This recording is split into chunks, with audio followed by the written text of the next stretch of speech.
Hi again, and today we're going to explore the answer to the question, why does athletic performance decline with age?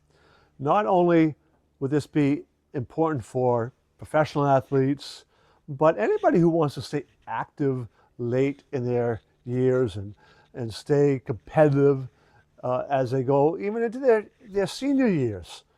It's important to understand why we decline so you can potentially head off some of those factors that cause that to happen. So we'll explore that today.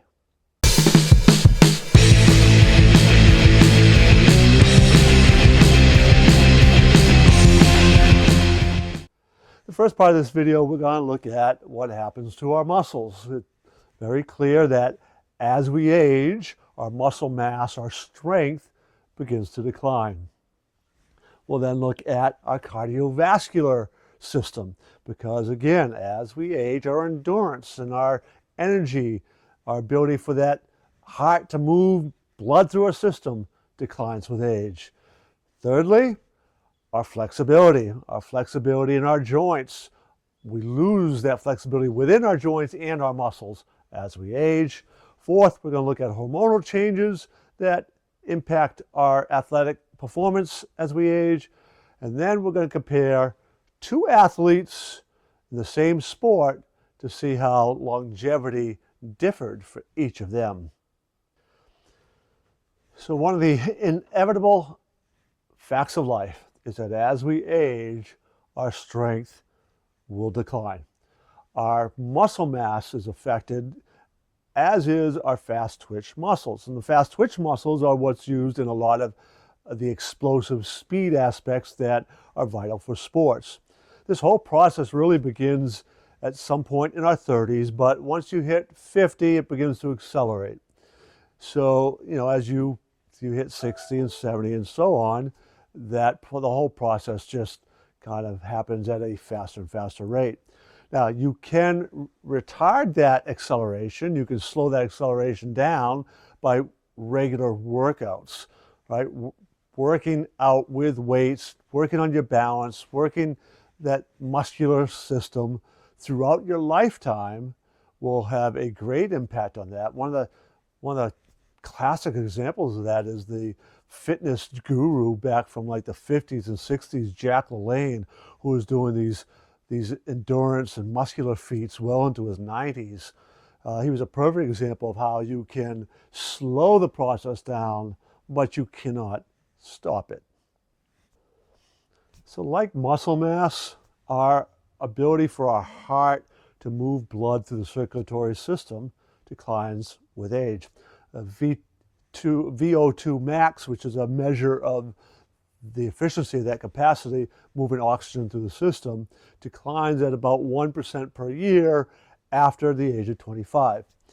So again, athletes are going to find a reduction in their stamina and their ability to do endurance, to maintain their energy levels through competition as they age. The older you get, the less capacity you have for doing that.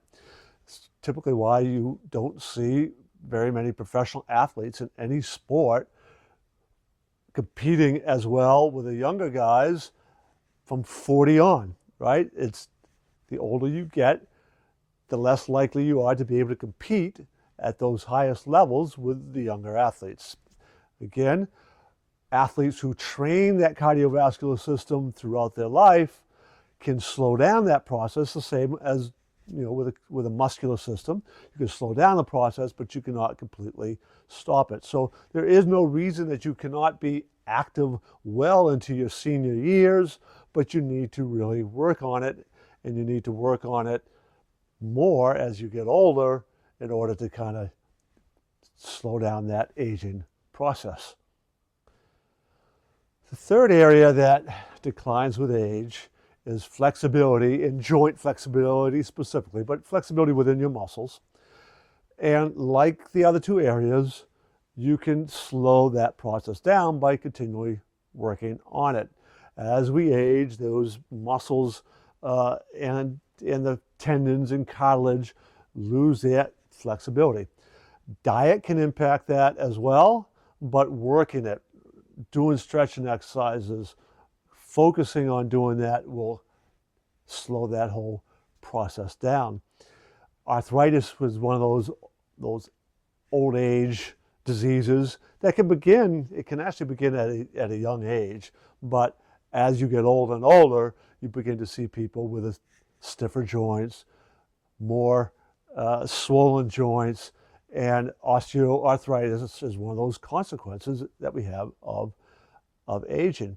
A really good stretching and program for balance, because balance is a very important thing in any sport that you do.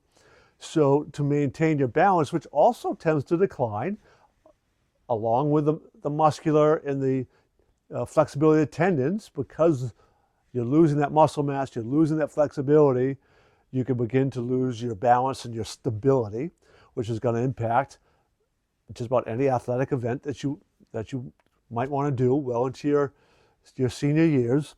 So you need to work on developing those and maintaining those through a stretching routine and balance, strength and conditioning programs, all those things.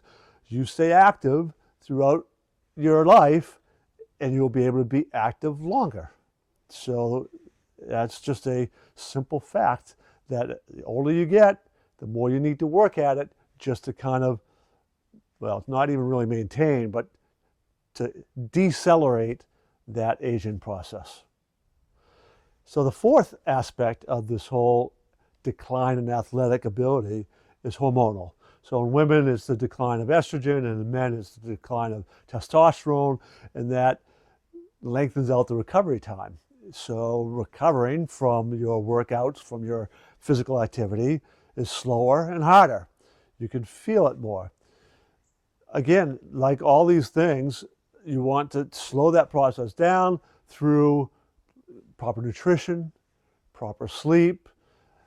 The right diet will give you some of those nutrition that you need, those nutrients that you need to boost up the testosterone levels or help those stay at healthy levels. But inevitably, it's going to decline. That's what happens. Human bodies age, and part of that aging process is this decline in hormonal activities. So you watch your sleep, watch your diet, reduce the frequency of some of your workouts, and your recovery, it'll be slower, but that's how you'll be able to maintain your activity well into your senior years. Let's take a look at two Hall of Fame legendary baseball pitchers to see the results of aging and how that can be different with different people. The first case is Sandy Koufax. Sandy Koufax had a dominant run in the National League where he was just like unhittable. But due to arm injury, that he actually kind of, when his career was over, he could not straighten out his pitching arm, right? The pain and the stiffness in his joints prevented him from pitching effectively, and he retired at age 30. He made the Hall of Fame because he was so dominant for a span of years there in his 20s that it was a no-brainer. He was one of the great pitchers that there was. But his decline was pretty rapid and pretty significant. Now, how that injury may have been related to body care and nutrition, all those other things, can be up for discussion and all. But we want to compare him to another pitcher, another legend, another Hall of Famer, a power pitcher, somebody who was noted for his high-velocity fastball. And both of those pitchers were noted for strikeouts. And both of them, their strikeouts just didn't come with good fastball. They came from the breaking ball. And Nolan Ryan is the other one. Nolan Ryan had a tremendous curveball. Yes, he was well noted for his high-velocity fastball, but his curveball was often a strikeout pitch for him. Nolan Ryan pitched till he was 45 years old and pitched very effectively. In fact, he was probably, some of his best years were probably his late 30s into his 40s. He threw his record-breaking 7th no-hitter at the age of 44 years old. 4 of his 7 no-hitters came after the age of 30. Nolan Ryan was legendary for his workouts and his care of his body. And that care and the time and effort that he put into maintaining his body allowed him to slow down that aging process enough that he could pitch effectively up until the age of 45. I invite you to subscribe to our channel, check out all our videos. In particular, you might be interested in checking out the video, How Do Athletes Train for Improved Performance? So go check that video out today, and I'll see you in the next